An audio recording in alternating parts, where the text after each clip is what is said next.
The word jihad is mentioned in the Quran about 41 times.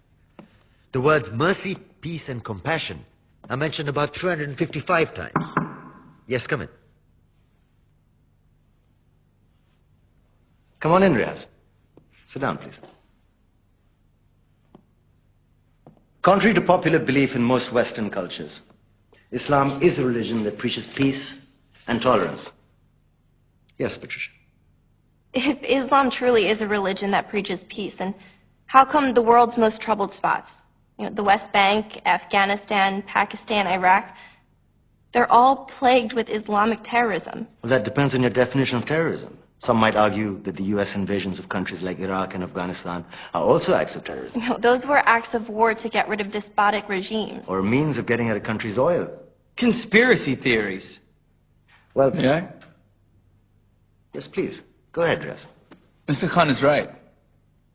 I mean, if we're talking about terrorists, the world's biggest terrorists are the white superpowers.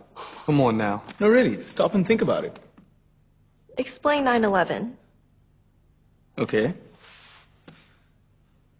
Do you know how many people died in the Twin Towers strike? Around 3,000. And do you have any idea how many people died in the bombing of Afghanistan? Take a wild guess.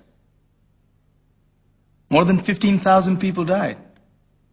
And that's just conservative figures. About 50,000 tons of explosives were dropped on innocent civilians. Men, women, children. Yeah, but that was because of the Taliban. Now that you brought it up, did you know that the Taliban was a creation of the CIA to fight the Russians? Whatever. They were still harboring terrorists. Yeah, right. Terrorists that were never found. Just like the weapons of mass destruction that were never found in Iraq. Do you want to get into the death toll in Iraq? 500,000 civilians and counting. And what do Britain and America say when they don't find these weapons?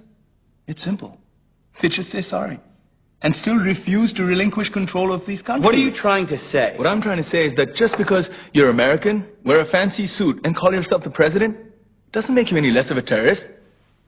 I'm saying that if you don't stop meddling in other people's countries, you will face a backlash. If Muslims like you feel that way, then why don't you get out of our country? We will. As soon as you promise to leave ours.